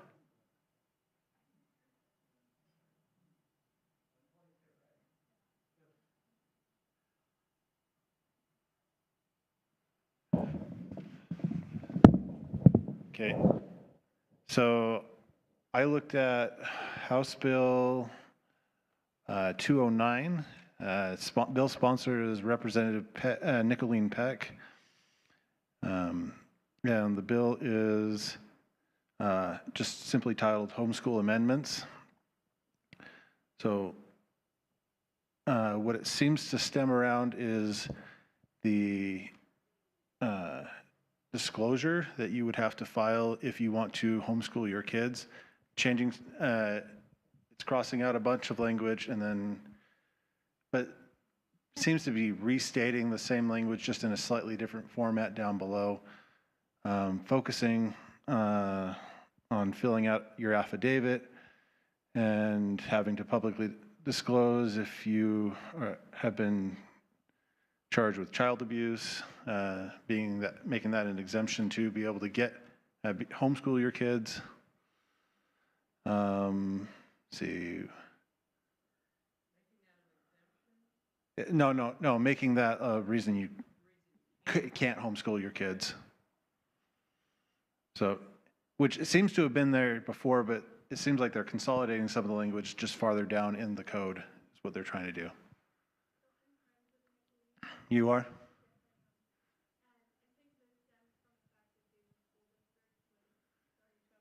That families who homeschooled would have to get background checks if they were gonna Okay. pull their kids out. So I think that, background check to do your, to get your, like, to start homeschooling. Yeah, I did see something about a background check farther I down. think that was a stemming Background check. from that, Members of because the that's school board. not what their intention was. No. I didn't have that But that's what it sounded like was a basis from this, not completely, but. Yeah, so, You feel comfortable with that? But it's not included. So. yeah, so down towards the bottom, They're saying don't do that, because that's not really fair to be like, okay, you families have to do this, but everyone else who still has access to your children. Like, don't have to. So. yeah, it does say may not, let's see. A local school board is not civilly liable for misrepresentation by a parent as described in subsection 3B, which was the child abuse disclosure. And they may not conduct a background check on a parent who files an affidavit as described in this section. So I'm still kind of wrapping my head around this one, but it sounds like it's probably a good bill as far as just trying to clean up some of the language in the code. I think they're just trying to help clarify things, because especially with Davis School District starting to do that, that was kind of like a, wait, hold on, that's infringing on some things that are kind of crossing a line. So was Davis School District, what they were trying to do was if you wanted to take your kid out, you had to get a background check? Okay. So it's just Homeschool Legal Defense Association, I guess, contacted Nicole or somebody, because I asked about that, and so they're helping, Right, help her write it. yeah, work on it. I highly recommend HSLDA. I use them when I homeschool. Yeah. Cool. So Davis School District was trying to get so that we had to have background checks? They were doing it. Yeah, they were doing it already. I need to eat 'em more. They're just trying to cover I like that is unbelievable. Wait till the next thing they do. They're just trying to cover because of that situation where a child was killed. Well, and what Yeah. happened is that he was even in school while that was happening, Yeah. but then nothing was happening. And so when They pulled him out. they pulled him out, which, yeah, it was, I mean, a bad situation from the get-go in public school, so. One bright spot is the kid didn't go to. Yeah. Take it all inside, and then basically even the DOE has to come after them and say, you are not enforcing the laws that are already in place. Yeah. And Davis County has a really, I just did research on that. They have a long history of racial abuse and like discrimination within Davis County school districts. And kids are more likely to be assaulted at school by an educator. And it's typically 87% of girls are sexually harassed by the time they leave K through 12. Boys are 78%, and 68% of it is by male educators. So basically, the most scariest thing for your child in that school is educators. Oh, I'd agree with that. It's across the board, and it's It's a absolutely, tie with the school board. it's like disgusting, and like right now, there's 6 open cases against, like, I mean, there's just open cases right now. There's a website you can go to, it's called ORAC, and it's civil rights by the federal government that looks into it. So they, like Davis County has a lot of offenses that the civil rights from the federal government has had to come in to look at the Davis County School District and find them negligent of taking it to the law and actually having law enforcement enforce what's happening to students, not listening to students and covering it up. So they're getting reprimanded, like the DOJ came in just like recently Yeah, last but year. that's nonsense though. That was a whole setup. No, but I mean, there's multiple cases. I'm just saying, like, they don't have that one case you guys are talking about. Like, if you go in and look at this, you're like, there's a lot going on in schools. So I'm just saying, like, you could go in and look and you can see any open cases and closed cases that have happened against Davis County School What was the name of the place? It's, ORAC. And are we talking the last 4 years, DOJ? ORAC. No, sorry, it's So like, if it was in the last 4 years, I would just throw it right in the garbage. you can go back as far as you wanna go after. I'm just So- saying, like, it's a dangerous. So you're saying, as far as Davis School District is going, it's a problem that's been prevalent for quite a while? Yeah. And the DOJ, in the case of the DOJ, they just took an existing problem and used it to their advantage?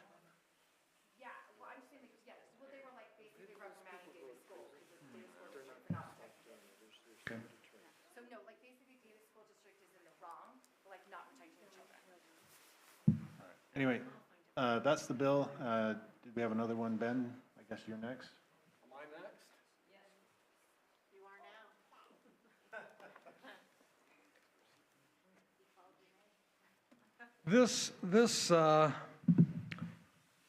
This bill, which is SB 127, sponsored by my illustrious, well, maybe not illustrious in a bad way, Todd Weiler. Municipal Elections Amendments is the title of it. SB 127, Municipal Elections Amendments.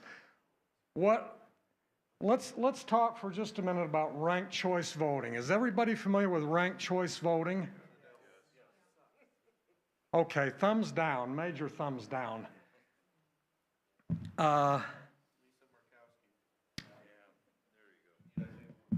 Yeah, we've got all kinds of examples of the misfortunes of ranked choice voting. Back when Susan Lee, who's one of our board members, ran for Davis County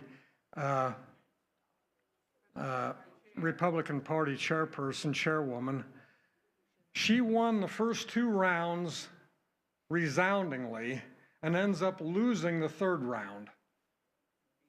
Ranked choice voting. What this bill seeks to do is extend a pilot program that's been in place, I don't remember the date, probably 10 years, but maybe not quite that long. But it's a pilot program. It seeks to extend the pilot program that's going to expire in January of 2026. Okay, 2018. So it seeks to extend this pilot program an additional 10 years. The pilot program will expire next year, January of 2026. But he wants to extend the pilot program another 10 years. Why would he want to do that? They're going to do whatever they can do to try and give cities an opportunity to buy into this nonsense so that they can get their foot in the door with it. And it's just a super bad bill all around, super bad. It was a pilot program, and now they want to extend it even further. They want to extend it another 10 years. It's just a bad idea altogether. What's that? It's SB 127. Municipal Elections Amendments. It doesn't even say anything about ranked choice voting in there. That's a red flag.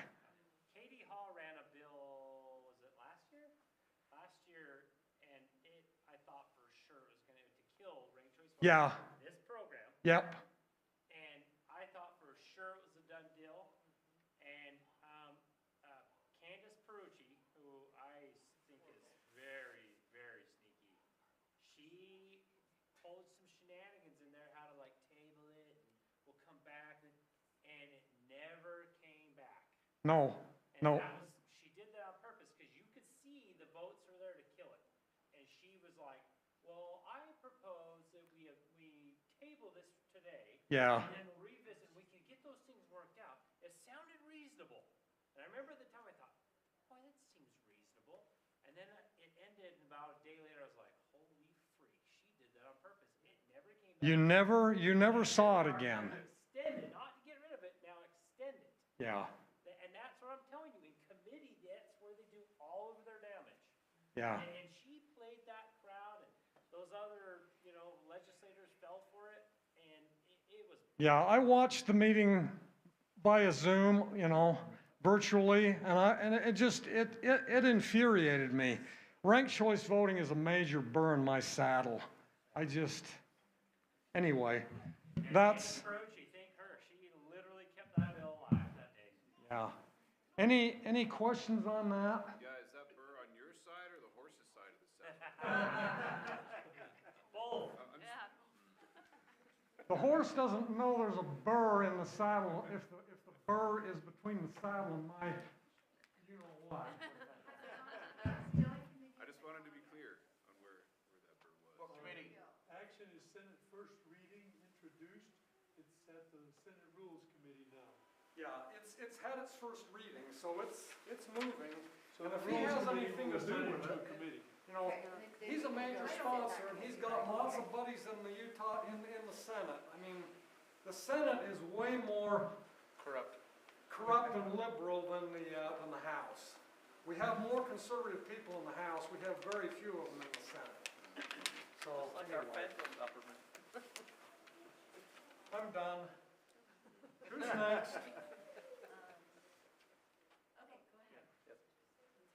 Is there anyone else that was going to present? I mean, I don't know what the agenda was. Oh, Olivia, I'm sorry. I think Olivia. Olivia, go ahead, Olivia. I was actually gonna talk about that one, so if you wanna talk about it, then I'll get my daughter. Which one are you talking about? 83. Okay. So if you wanna talk about it. Got to. I'm gonna grab my daughter and then I'll. All right, talk about the other one.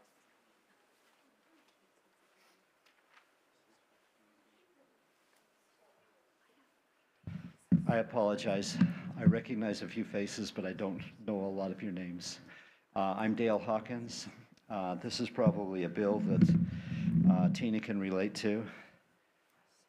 Unfortunately, the DCFS environment is, the natural thing about law is you think that there's the concept that you are innocent until proven guilty. Under the DCFS and juvenile court system, you are guilty until you can prove that you're innocent. And I want you to think of one thing here. Could any of you, all of you have gone to Walmart, could any of you prove that you haven't stolen anything from Walmart in the last 10 years? The burden of proof is now on each one of you to prove to the court that you haven't stolen anything in the last 10 years from Walmart. And they'll ask you basically, were you at Walmart? Well, of course, everybody's been at Walmart. You can't prove it, you're guilty. That analogy is very apropos to what happens with DCFS. DCFS, the individuals in that are allowed to, this bill, HB 83, vote against it, contact your representatives, because the most, it's a what? I think it's Watkins.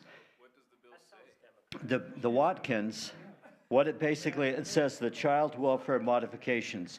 This to me is a knee-jerk reaction for the fact that there was a gentleman that died, I believe, in West Haven or whatever, I think it was alluded to here. What it is it seems like every crisis, a lot of times, is an excuse to take more liberties from us, okay? Rather than think through it. So what they're actually doing here is, in practice right now, DCFS can write an affidavit to secure a warrant so they can do a search and seizure, okay? They themselves get to write the affidavit, and they themselves get to execute the warrant. There's no checks and balances here, okay? The juvenile court system is highly prejudiced towards DCFS. There's money involved in it. DCFS gets money to take children, okay? This bill, HB 83, wants to, if you read it, they want to go from just a simple search warrant, they want to go to general warrants, which then opens up even further. And you really don't have due process within the juvenile court system. Because if a DCFS agent writes it, they get the warrant, it gets rubber stamped by the juvenile court system, right? They go, they take the children then are put under DCFS's care for at least 3 or 4 days. Then you have a shelter hearing. A shelter hearing is no more than a kangaroo court. You're going in there and you're told, okay, you're going to be judged on a preponderance of evidence. The Utah law, the statute says that a parent has a heightened level of constitutional rights. So one would assume that if you're going into juvenile court, that you're going to have a heightened level. You have heightened level constitutional rights as clear and convincing evidence. Heightened level would be even more, at least at that level, right? You go into a shelter hearing, they say it's a preponderance of evidence, which is a lower standard of judicial evidence. The reality is it becomes pure speculative because you were literally told, okay, I went through this myself. 4 children, 6 years of litigation. So this isn't theoretical.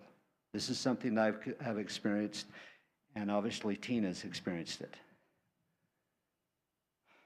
It's very tough because you go in, you get hit with it, you look at the affidavit, and you say, and you give them quantitative proof. You haven't taken your kids to medical appointments? Wait a second, here's the doctor's appointments. Oh, well, let's see. Let's do the other thing. Let's see, Mr. Hawkins, we understand that you've been putting your kids in corners and calling them little shitheads. Yeah, actually, the reality was I was brought up, you didn't swear at all. I couldn't come up with a single individual that even heard me use the word shit before that point in time, let alone in a derogatory fashion. Then, of course, the clincher was they had to write in there that my wife would probably take the family gun and shoot the kids. My wife has never shot any of my guns. I don't know if she even knows how to load them or where they are. You know, they're locked up. Okay? So, regardless of that, you go into a shelter hearing, and my basic religious belief said, and I turned to the judge, Sharon Sipes at that time, and I said, look, the great judge of us all said, by their fruits ye shall know them. Which one of my 4 children are you going to condemn me for? What immoral behavior? School records or anything else? It goes back to the way you're judged. She said, well, I'm sure you're a good parent, but I don't know that you won't do anything wrong in the future. So my guilty verdict was based upon the fact that I couldn't prove that in the future I wouldn't do anything wrong according to the state's standards. Now, after 6 years of litigation, there were no findings of any physical abuse. It came down to, they call it emotional abuse. Emotional abuse definition now is, if you think or act in any way that is contrary to the beliefs of a secular world, then you're an abusive person. Should you teach your child what is right and wrong, that is abuse. You're not allowed to appeal a shelter hearing because you call it interlocutory appeal. And you don't go that way. Okay? All I can say is this bill here gives them more power than they already have. The amount of power they have is terrible because they will withhold discovery from you when you even get into court. What? It's not legal according to the Constitution, and it's not legal, and it doesn't follow law. As I was told other attorneys, I had court-appointed attorneys, okay? Because I didn't have the financial means, all right? It's called basically, there's a lot of socioeconomic discrimination. You're given basically court-appointed counsel, okay? I didn't have any court-appointed counsel going in the shelter hearing. I was just representing myself. No criminal backgrounds whatsoever. I mean, I don't smoke, I don't drink, I don't do drugs, nothing. I mean, my record's pretty pristine, okay? But did I ever raise my voice to my children? Yes, because I do believe it's my responsibility to discipline my children. Were they ever hit? No. But they would make that allegation, but my daughter would later testify that I had never hit her, but she would testify that she didn't want to be called trailer trash. Hence, this thing going on. So what I'm saying is it's terrible. You've already, some of your homeschoolers, so you understand why you pulled them out of public schools, and that because of indoctrination into bad things. I was there when they, in a counseling system with my children, where they physically told two of my daughters, now, you need to practice bullying your father. So for the next 15, 20 minutes, they were instructed to bully me. And then the therapist said, why? You guys are not very good at this. And then I said, no. And I just tried to end it on a happy note. I wrote to the court and I said, my religious rights are being violated. This has happened and this has happened. It is common for them to teach the children and to instruct the children that the children make the rules that the parents are to follow.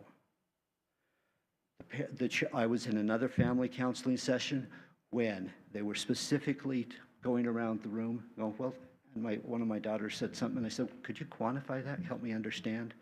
Therapist immediately jumped up, reamed me, called the session to an end. The children are taught to lie. So this has been my personal experience. I've gone through the whole thing, and that's why anything on.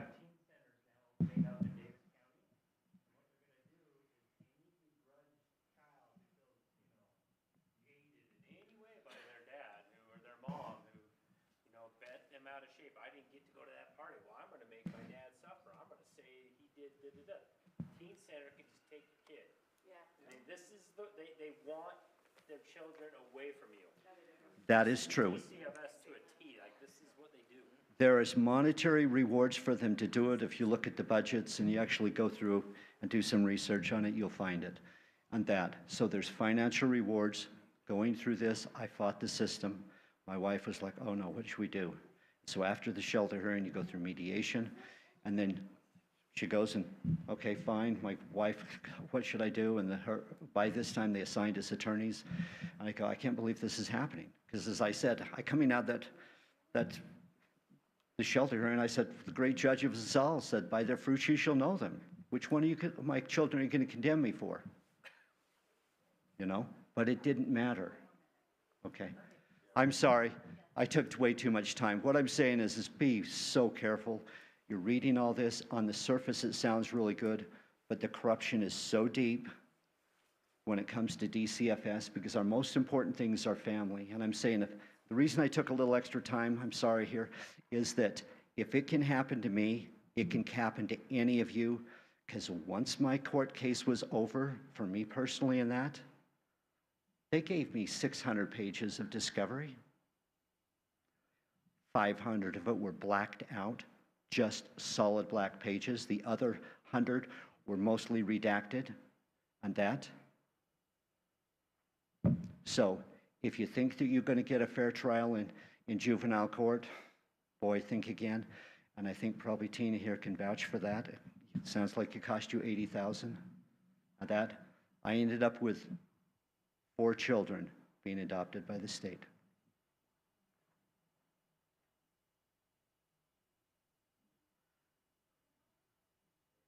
I'm going to be really, really fast. My name's Olivia. I'm Tina's daughter. I'm the one who was actually taken to court because of DCFS. Thank God. Thanks to all of you who prayed for us and many who were willing to donate, we were able to save our children. My daughter, who you've seen running up and down the aisle, I was accused of starving her and not feeding her. And there was no evidence whatsoever. One person called.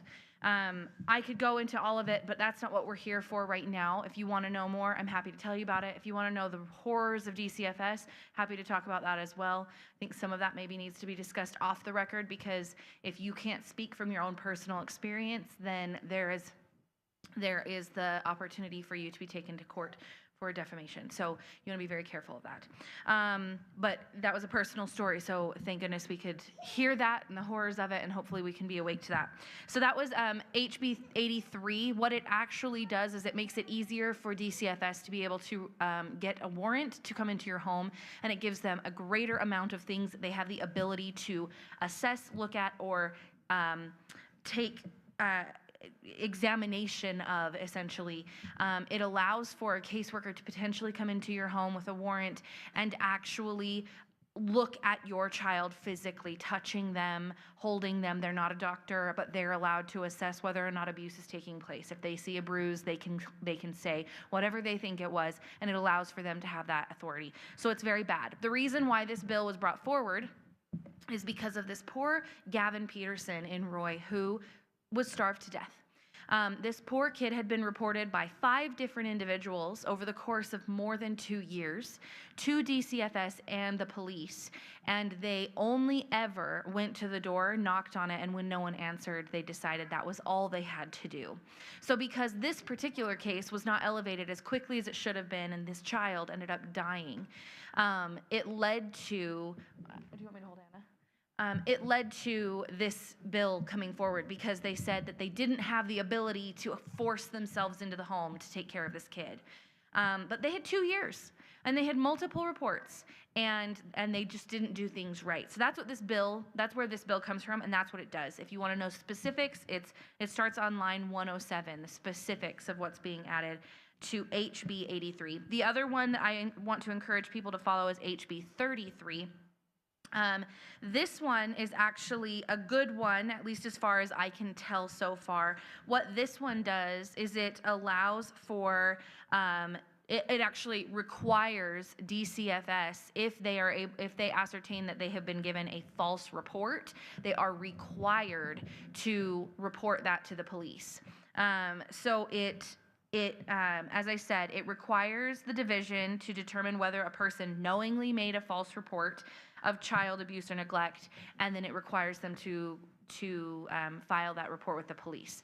In my case, that would have been really helpful. However, a caseworker did not acknowledge that it was a false report. It was, but she didn't acknowledge that. Instead, she decided she wanted to make a name for herself because she didn't realize that my child was just small, healthy but small, and so she decided to escalate it. And like I said, I was reported originally because the claim was that I was starving my child. When we went to court, that was a completely different allegation being brought before me in court. It was the first time I'd ever heard of it, was in the court summons, that I was abusive and neglectful, that I wasn't starving my child, but instead was medically neglectful in that I did not choose to do the recommended follow-up appointments with my child during her first year of life. So there's a lot of problems with that, and a lot of this could have been stopped if DCFS had recognized that it was a false report, that it has knowingly been put forward, and then they were required to file the report with the police. So this bill is good on its head, but it does still give the CPS agent the ability to determine for themselves whether or not the person knowingly made a false claim. So if they decide that that person didn't know it was a false claim, then that's all they have to do to not have to file that. So I think there's still some language that needs to be changed, but it's good that at least there's a little bit of teeth being put forward to require the police to be called. So.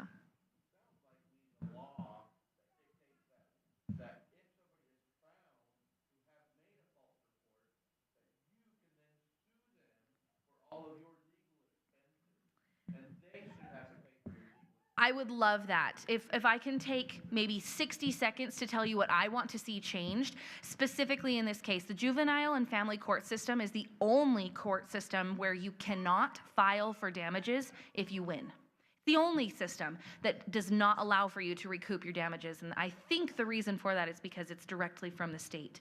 And if they can get out of paying you money, then they will. Which is why we are still currently in very, very hard financial straits, because we could not immediately say, okay, judge, since you ruled in our favor, let us have all of those financial fees paid for. So that in and of itself should probably be corrected. But also in the juvenile court system, especially when anything has to do with DCFS, you are denied due process and the right to know your accuser, which is constitutionally guaranteed. You do not get to know the person that filed. It is DCFS who is filing a complaint against you, not the person that called DCFS and originally brought you to them. So I never got to know who accused me, except through the discovery process, because we did things appropriately and were able to kind of force discovery to come through. They will withhold it, but there are ways to get it if you know. And if you're able to pay an attorney, there's a lot of parents who don't know what they're doing and they get railroaded by the system. But if you're able to get a good attorney, they do not withhold the discovery from you, and you can see it. And we got the call that was placed that reported us. And we were able to deduce who it might have been.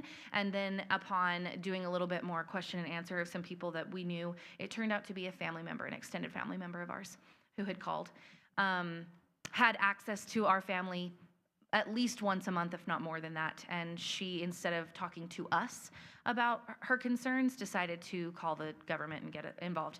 But I would like to see the anonymity protection taken away. When I call for a reckless driver on the road, I'm asked, will you please put your name and are you willing to testify to this reckless driver? My answer is always yes. The same thing needs to be true if you call CPS. If you're going to call a complaint, then you need to be able to put your name to it. And if you can't, then it's a void complaint. Because if you really care about that kid, then you're willing to say, you know what, I did what was right by the kid. I don't care if the parents like me or not. You need to put your name forward. So those are some things I think need to be changed. All right, one last thing I'm going to say is it is almost impossible to find an attorney who's willing to fight for you against DCFS. Because it is so, what? Okay. It's almost impossible to find an attorney.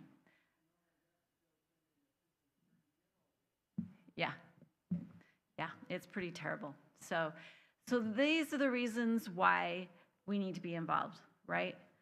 We all need to be there for each other. We need to not only think of our own well-being, think that it can't happen to us, that life is going to go on perfectly. We have to be able to be involved. I think that really that's what our founders intended for us. Olivia, what was the last thing you were going to say? So Jamie mentioned wanting to get involved specifically with committees or wanting to listen to committees or bills. Utah Eagle Forum puts forward an opportunity for citizens to be involved, where we just ask that we will alert you of committees and what bills are happening in those committees. I'm currently the volunteer coordinator with Utah Eagle Forum, and what we do is we will let you know what bills are coming up. We ask if you'll listen to the committee, and all we ask in return is that you take some notes so that we then are able to know what's happening. Because we try really hard to be aware of the bills, and we read through them all. Myself and two other people rank the bills every year. But between the three of us, if there's 1,200 bills, that's still a heck of a lot of reading, and we're up till past midnight. Yeah. So if you want to be involved, contact me, and I'll get you on the list and get you included. Okay, so just to reiterate what she said, there are committee meetings every day, in the morning and in the afternoon. And as it gets closer to the end of the session, there's even one more block of committee meetings. And we need people who are willing to, over Zoom, listen to the committee meeting, take notes for 1 2-hour block. And we give you exactly what you want to listen for, or what you want, the bill that we want you to listen to, and you take notes. And then there's a Google Doc that you're going to have them enter the information on.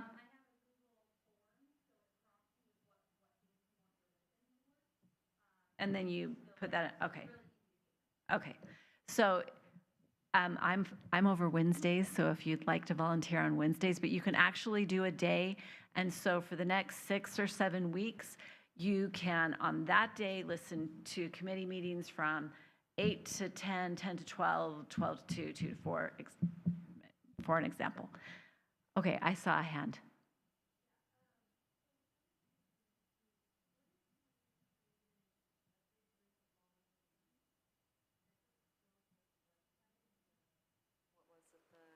le.utah.gov. Thank you. And just go through there and read like 1 or 2 bills a day. You know, maybe they could sign up to read 1 bill a day or whatever they can do, even like have a Google Docs for that where they go through and they enter what bill it is that they read and what they learned about it. Just like a little. Citizens for the Constitution is coordinating that already. What's that? Utah Citizens for the Constitution. It's a Telegram. So there are a lot of groups, and the Utah Liberty Council is a group for all the groups. So if you're a part of the Davis County Conservatives, we also are watching bills, and you are reading bills and you want to report on a bill, we'd be happy for you to get that information to us. And then we can get that to the Utah Liberty Council, and then we can know what we need to do about that bill. That would be great, because I know there's too many bills. Yeah.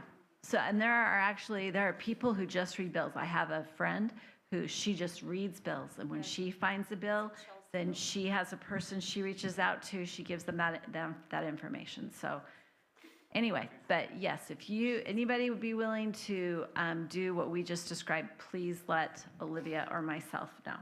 So any other questions? That's a full night. I hope you all feel not overwhelmed. Please pick one. I do not like the legislative session. What I have thought on the caucus and voting and all of that, SB 54, et cetera. Yes, Ben?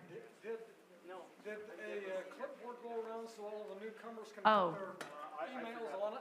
Oh, okay. If you're new, raise your hand if you're new tonight. Okay, if you are new, please sign our clipboard so we can make sure you are on our email list. Especially your email, and then you'll get on the email list and you'll know about it. Yeah. Remember to tell your friends, please. Oh, yes, we didn't talk about our Davis correspondence, but we do have a newsletter. We are reporting news that's going on in Davis County. Let us know if you're interested in contributing to that as well. Peter, that's Peter's baby, so tell him.